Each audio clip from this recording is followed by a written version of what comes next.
the weather forecast with C3 Production. Good evening, ladies and gentlemen, and happy to have you join me again on another edition of the weather forecast. I hope you had an interesting day. Between tonight and tomorrow morning, we expect a calm weather to dominate the nation with light, isolated showers in most parts of the east and the west regions. As low as 14 to 16 degrees are expected in the northwest and west regions, via Damawat region as low as 18 degrees, and the center and south as low as 20, with the north expecting to get a minimum of 21 degrees. Detailly onto the east this evening, there may be light showers in the entire region, progressing to morning with a fully clouded sky except for the town of Yokaduma. Next, we take you over to the far north, where tonight there may be no chance of rainfall in the entire region, and a similar experience by morning with a fully clouded sky in Marwa, Kaile, and Yagua.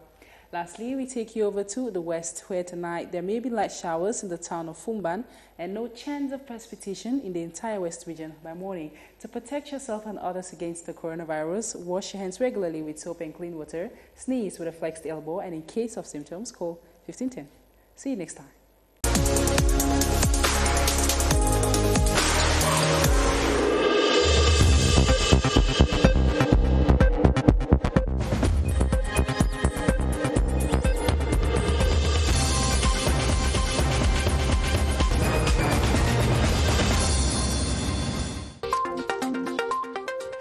Cameroon's National Assembly scrutinizes the country's budgetary orientation for the 2021-2023 period, requesting government to lay emphasis on priority sectors that directly impact the lives of Cameroonians. Elections into the Cameroon Chamber of Commerce go underway in Douala, with incumbent Christophe Ekeng seeking re-election to complete what he calls unfinished business at the helm of the structure. The Limbe City Council resumes with the execution of development projects after a 4-month interruption owing to the anti-COVID-19 barrier measures. Those are our lead stories. Hello and thanks for joining us. I am Ben Menopufong and this is the 7:30 News.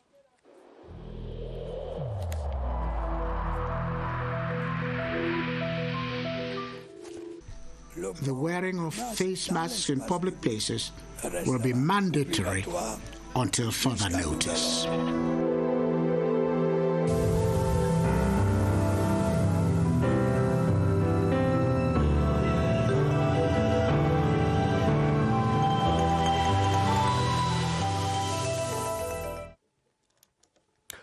Welcome once again. The second budgetary orientation debate between government and members of the National Assembly has ended with the people's representatives questioning the medium-term economic programming document for the 2021-2023 period.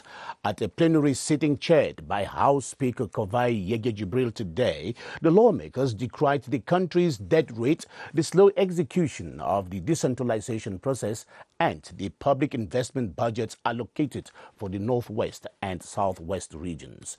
Esther Kima is just back from the National Assembly and is here with details. It was in all 6 hours of intense deliberations which focused on a rebound of the country's economy affected by global economic and health crisis. For the over 90 new members of the 10th legislature taking part in the budgetary orientation debate for the first time, misconstruing the economic and budgetary programming documents for an outline of the 2021 draft state budget was evident.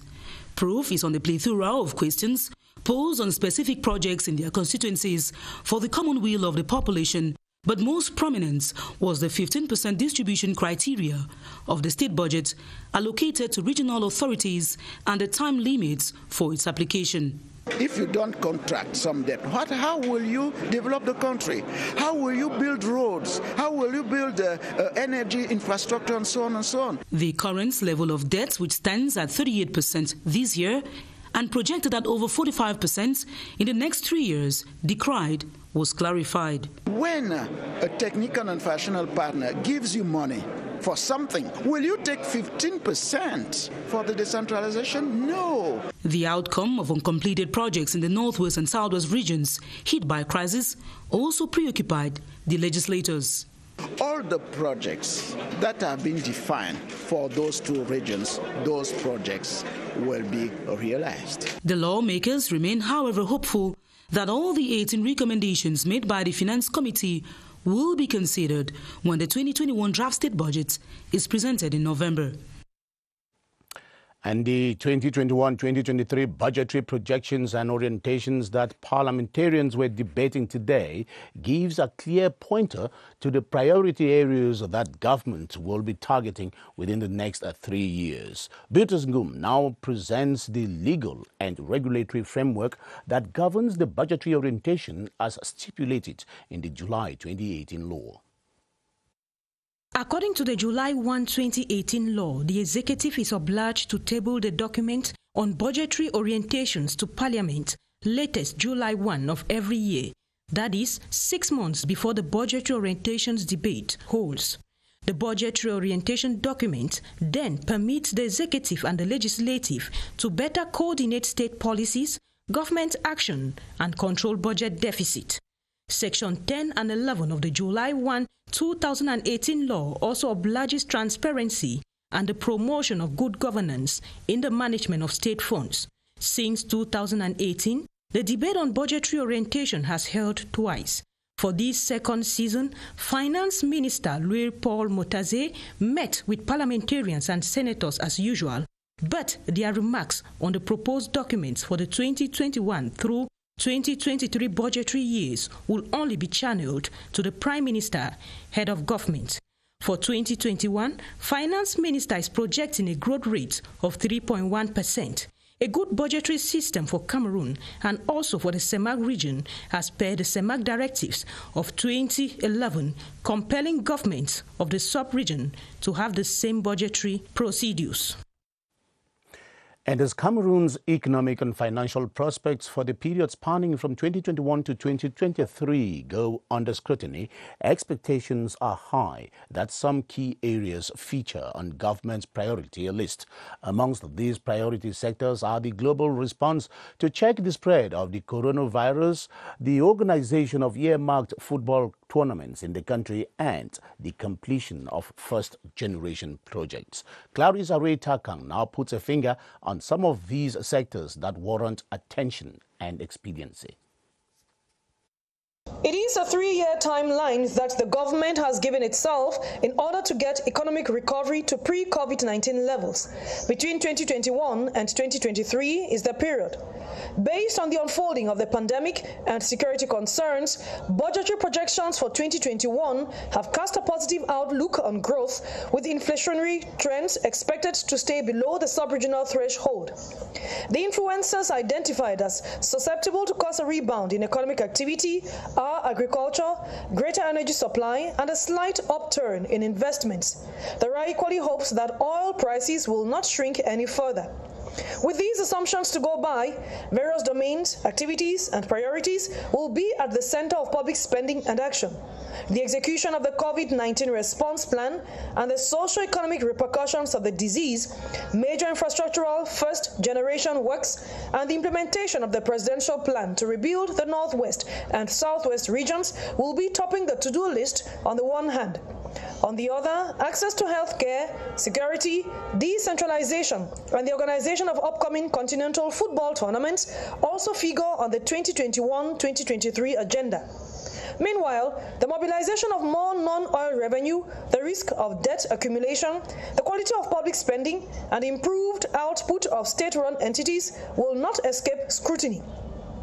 Budgetary guidelines from 2021 will lay emphasis on the promotion of large-scale local production and consumption to serve as booster for trade. Various mechanisms proposed by the state and economic operators are thus expected to be enforced. The 10th extraordinary session of the Council of Foreign Ministers of the Economic Community of Central African States was holding today via teleconference, chaired by its current head, Gabonese Foreign Minister Alain-Claude Bilié-Nzie.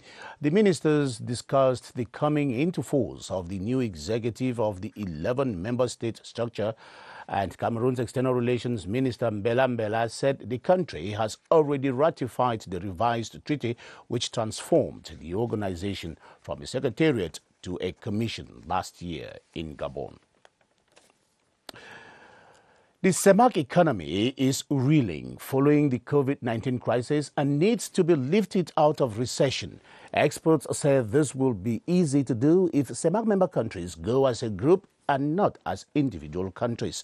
They are upbeat that the Central African Monetary Zone needs more than ever before to diversify production, step up investments, and envisage the free trade zone option to increase its market opportunities. Beatrice Losamba looks at options for economic recovery for the Central African sub-region. It is no longer possible to mask the hurt COVID-19 has caused on the world economy. In the Central African sub-region, poultry farmers lost billions of CFA francs to the pandemic. Roots and tubers, tomatoes, to name but these businesses, have been seriously hit. As efforts to kill the virus step up, experts think it is time to work out a plan to bounce back from economic recession caused by the pandemic. Researchers in regional integration hold that attempts by these countries to go solo will only retard growth, especially given the international travel bans imposed by Europe and America. A community pact, they say, is dire. Most CEMAC economies depended on the exportation of oil. It is time, they say, these countries worked to improve their offers, stepping up sub-regional and even regional trade and diversifying investments. The Central African Monetary Zone, it is speculated, could do much good to their post-COVID-19 economies by growing the agricultural industry, which could re-employ millions of people who were laid off during the health crisis. Experts suggest sectors like energy, aviation, and tourism could fetch much good for the CEMAC economy. When production must have been diversified, a big challenge would be the markets. Economists are pushing for a free trade zone not only in the sub-region, beyond to the East African Monetary Zone, bearing in mind that individualism would only hurt efforts to recover from COVID-19. Having sub-regional and regional markets to count on could give a new spin on things. To further lift the CEMAC economy out of recession, economists suggest the opening of new local investment lanes, which would only be possible through the facilitation of loans for industries. And this might necessitate fresh financial investments as well. The election of members into the Cameroon Chamber of Commerce is currently underway in the nation's economic capital. Some 160 members will be elected at the end of the exercise to manage the affairs of the chamber for a 4-year renewable mandate. Amongst the forerunners to the office of president is the incumbent Christophe Keng and Ekoko Mukete, who claim they have unfinished business to tackle if the General Assembly renews its confidence in them. Details with Mercy Ashunyabayo in Douala. It is holding within the context of the ravaging COVID-19 pandemic with very high stakes of developing the agro-industrial sector in Cameroon. These, amongst other things, are some of the elements that voters must consider as they cast their vote to elect some 160 new members into the plenary assembly of the Chamber of Commerce, Industry, Mines and Crafts. With 20 polling stations in Douala and 26 in the entire littoral region, there are key positions like the president of the chamber that only the President of the Republic appoints 1 month after the official results are out in 15 days. Christophe Eken is the outgoing president, still nursing ambitions for the position of president. I'm here to perform my voting duty before. We got many difficulties because the COVID it was not possible to go anywhere because the COVID was very difficult. So we have used all the modern communication tools to reach the voters. The Secretary of the Electoral Commission, Alidu Belu, however, assures that with voting materials from Elekam, all has been put in place to ensure the elections are transparent. Stakeholders in Cameroon's public contract system have been acquiring skills in Yaoundé on how to strengthen public sector effectiveness and on statistical capacity projects. That was the object of a training workshop this Monday in the nation's capital that was chaired by the Minister Delegate at the Presidency of the Republic in charge of public contracts, Ibrahim Talba Mala, in the presence of 5 other cabinet ministers. The project is the outflow of a partnership between Cameroon and the World Bank. Gerald Nanje Yambe reports. The execution of public contracts has witnessed delay in its delivery for the most part. Strengthening the public procurement system by motivating stakeholders to obtain better performance was the objective of this workshop. We intend to enhance the capacity of our people and to reduce the delay of the execution of the public contract, and also to master the expenditure of the Treasury public so that we will have in time what we need as far as the investment are concerned, and so even the actors can be paid in time. As an innovation, performance-based financing has been introduced in the public contract sector after having been experienced in the education and health domains. The said reform, according to experts, falls in line with the overall plan for public reforms undertaken in the country and supported by technical and financial partners, including the World Bank. We have been accompanied by World Bank to push these reforms. It changes the regularity of the action, the quality of the action, and even the time of delivering some goods and infrastructure. The Ministry of Public Contracts is in charge of implementing the reforms in order to rationalize public spendings while respecting deadlines and better the quality of product deliveries.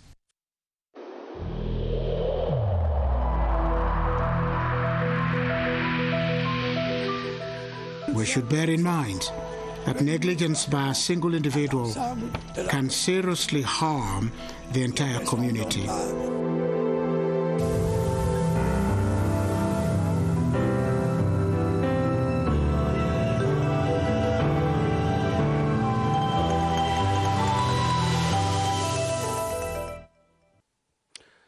And you're watching the 7:30 news on the Cameroon Radio Television, the CRTV. We are beaming live from Yaoundé.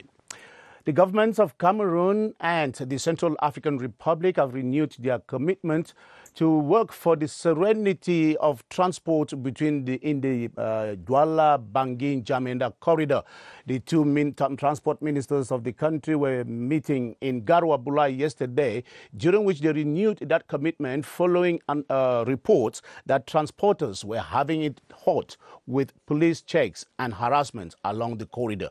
Accompanying the Cameroon's Minister of Transport, Jean-Ernest Masséna Ngale Bibehe, is our reporter, Ewane Epole, who now reports from Garoua-Boulay. This consultation meeting in Garoua-Boulay brought together civil aviation authorities and transporters trade unions of Cameroon and Central African Republic. It was the high point of Minister Jean-Ernest Masséna Ngale Bibehe's working visit along the Douala-Bangui corridor, as it strengthens bilateral cooperations between the two countries. It's the first time for me and my brother to come here in Garoua-Boulay, and we have been sent by our head of state to come and have a discussion with transporters to know about all the problems.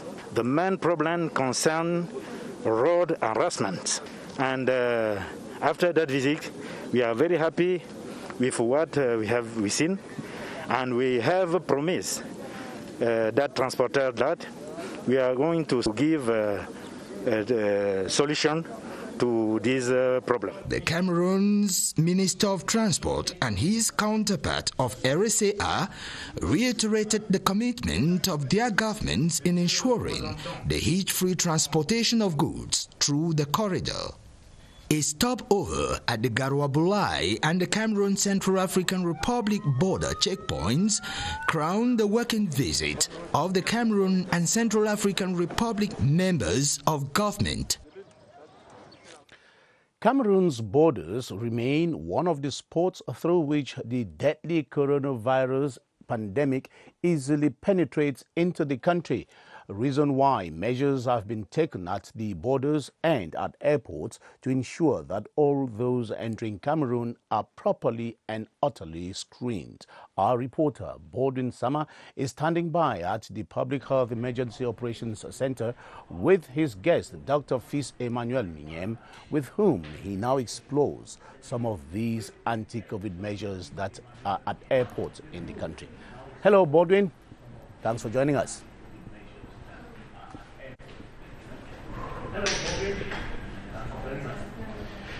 Good evening, Ben Menopufong. Effectively, as you rightly said, these are sensitive areas through which COVID-19 can be spread in a country. We are talking about the different entry points, or call them the different borders, especially the different airports, and public health experts in Cameroon have put in place different measures to the different entry points to ensure that persons are tested positive and persons are tested or screened for COVID-19, and they limit the spread of COVID-19 in the country. And that is what we shall be discussing with our guest tonight, Dr. Fils Emmanuel Mignem. He is the head of the health post at the Yaoundé-Simalène International Airport. Good evening, Doctor.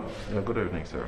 Tell us, what are some of the measures put in place by the government through the Ministry of Public Health at the different entry points, especially the different airports, to ensure that we limit the spread of COVID-19 in the country?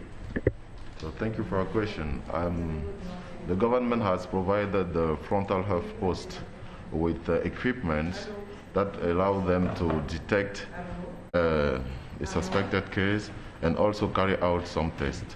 So we do this through temperature measurement, through the analysis of health declarations of traveler, and also we test the passengers who come into Cameroon without a COVID-19 test that has been done 3 days before. So the second main measure is the prevention and control of the infection. So all travelers who enter Cameroon are being disinfected. The luggage, goods, and other stuff are also decontaminated. And tell us, doctor, when persons are tested positive upon arrival, for example, many persons arrive at the Yaoundé-Simalène International Airport, they are screened at the airport, and an individual is tested positive for COVID-19 at the Yaoundé-Simalène International Airport. What happens next from there? So we have defined a specific circuit for those who are tested positive. So when we have a positive case, we take him to the isolated area where he pens for his transfer to a COVID-19 care center. And it's always, more often than not, it's when a person has to travel to Cameroon, for example, he has to present his COVID-19 results. He must have been tested or screened for COVID-19 3 days before. What happens in the case where the persons get to the country and is tested negative at the airport, and a few days later he's tested positive for COVID-19? Such scenarios can do happen. Yeah, but it can hardly happen, but yes, it can happen. But anyway, if a person has a COVID-19 test negative and shows the signs of COVID-19, of course, we do a second test, that is a PCR test, to confirm that he is negative or positive. Thank you so much, Dr. Fils Emmanuel Mignem. We remind our viewers that you are the head of the health post at the Yaoundé-Simalène International Airport. During their traditional press briefing this evening, public health experts used the opportunity to thank other partners such as the Defense Forces, the police, and the National Gendarmerie for the frank collaboration they have had so far as limiting the spread of COVID-19 at the different entry points, especially in the different airports. And they equally talked about some of the objectives to meet in the days or in the weeks ahead, such as limiting the spread of COVID-19 in the different regions of Cameroon, and an improvement as far as the proper care is given to COVID-19 patients in Cameroon. So Ben Menopufong, if you have a relative or a friend who wishes to travel to Cameroon, he or she must have him or herself screened for COVID-19 3 days before he or she travels to Cameroon. Back to you. Thank you very much, Borden Sama. Especially thank you for those health tips to prevent the COVID-19 pandemic spreading in our country. Now we'll continue with other developments in the news. The railway station in the Adamawa is bustling with activities as the nostalgic population keep boarding trains for travels even after the horrific Izeka incident. The announced extension of the rail line to N'Djamena in Chad will increase traffic in the area and contribute in the enhancement of sub-regional integration. From Gaoundere, Nuweya Ben Modika tells us more. The rail may not have evolved much. The number of wagons and the comfort even dropped after the Izeka accident. But the population of the Adamawa and the other northern regions still clutches to fond memories of their train. I like traveling by train because I think the train route is shorter than the bus one that's passing through Betua to Ngaoundere. And what I dislike is that all this while the train has been coming late. Like yesterday, we arrived here around 3 p.m. The journey was so difficult. Some years ago, it was the bad state of the roads that attracted most passengers. Even if much has changed over the years, the faithfulness of many is still intact. Beautiful scenery, security, wasting less time by traveling in the night, and the transportation of huge luggage are winning arguments. With a teeming resident Chadian population, including some 4,000 students at the University of Ngaoundere, the extension of the rail to N'Djamena in Chad will be a great boost to sub-regional integration. As the train is firmly etched on the minds of most travelers, developing its network and services would only favor the movement of goods, services and persons in Cameroon and beyond. The season of official examinations in Cameroon is around the corner, and pre-examination fever is gaining steam nationwide with the revision at post and perspective questions, rather with the revision of past and prospective questions holding a place of choice. Educationists say that there exist several ways of preparing for exams on which is the holding, especially the one that is holding of home classes. Both students and parents consider such classes, that is classes that are held at home, as crucial in deepening the understanding of intricate subjects and the proper approach to examination questions. In the second of our series on preparations for official examinations, Joyce Tata tonight explains the phenomenon of home classes and the advantages that it procures the students. The heat of examinations is on, and even at home, students are measuring up to what is at stake. Home classes are in full swing. Mama Therese has taken over house chores for the children to have ample time to study. We are here to accompany students and pupils prepare for their exams. We look at their report card, examination papers, so we know which problem to better tackle. Home classes are more sought after at the moment. Numbers rise, causing home teachers to look for more space to accommodate everyone. The price here is no obstacle. It helped me to understand the lesson better.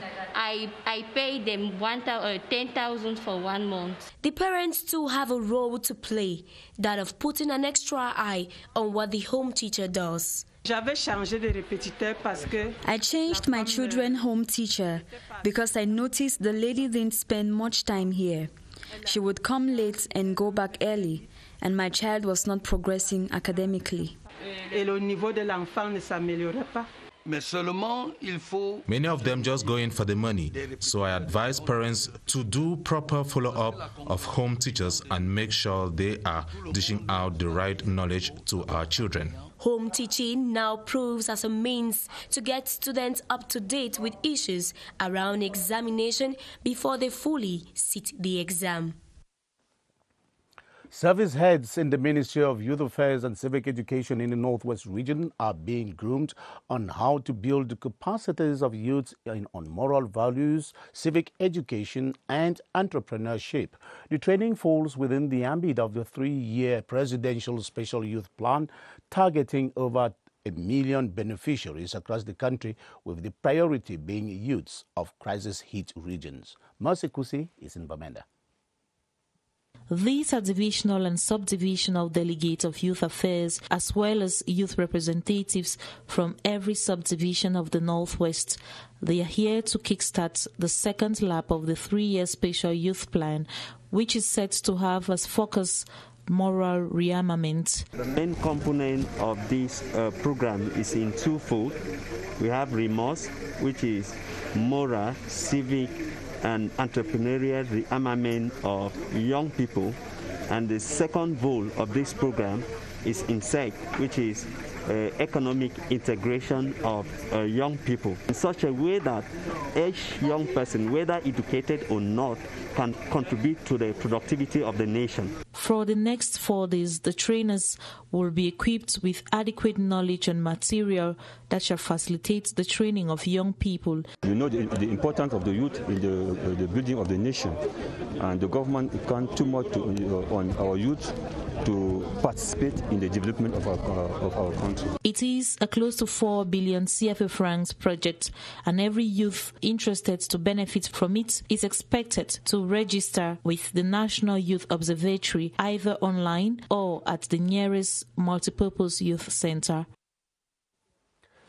The city mayor of Limbe, Andrew Mutanga Munjimba, says the city council is slowly but surely resuming with the execution of development projects after the COVID-19 barrier measures brought most of them to a halt.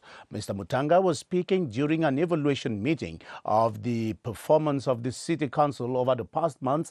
As Henry McCauley reports from CRTV Southwest, the council's activities since the month of March have been gravitating around the fight against the COVID-19 pandemic. Henry?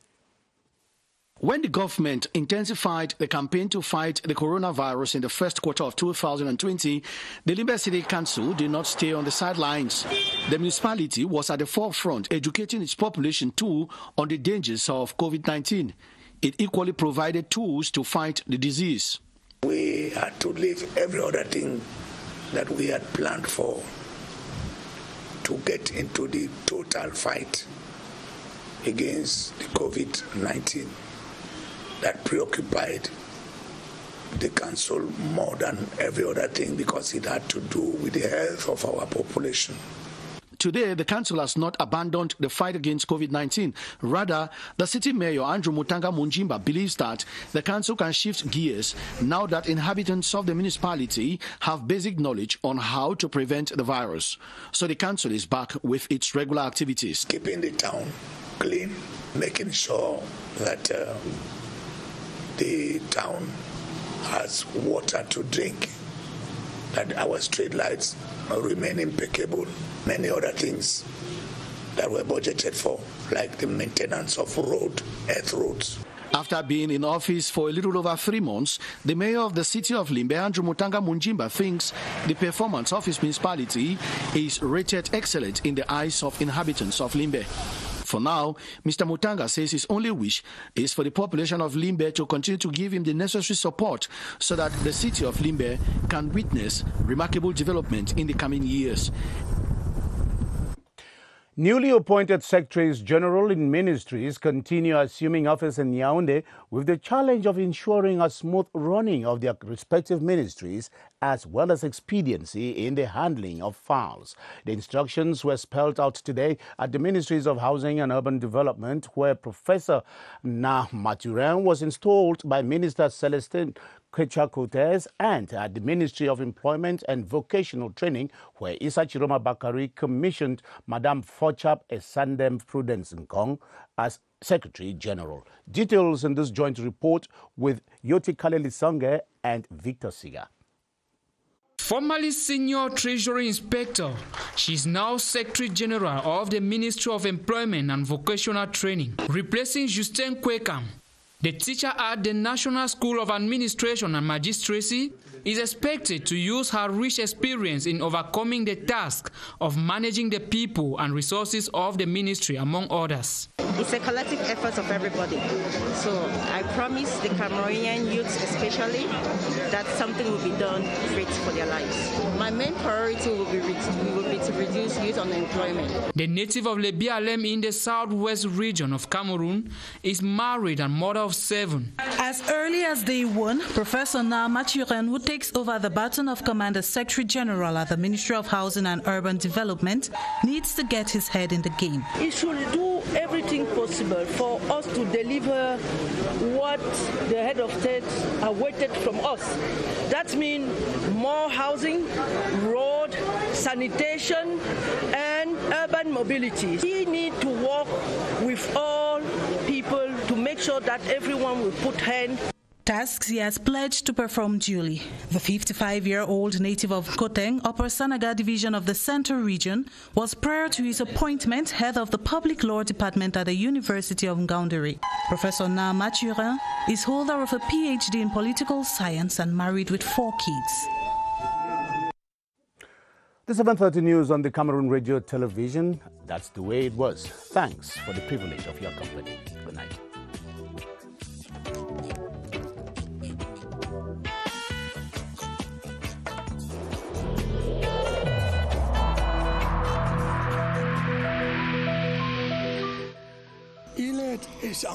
Each of us must comply with the measures that have been taken.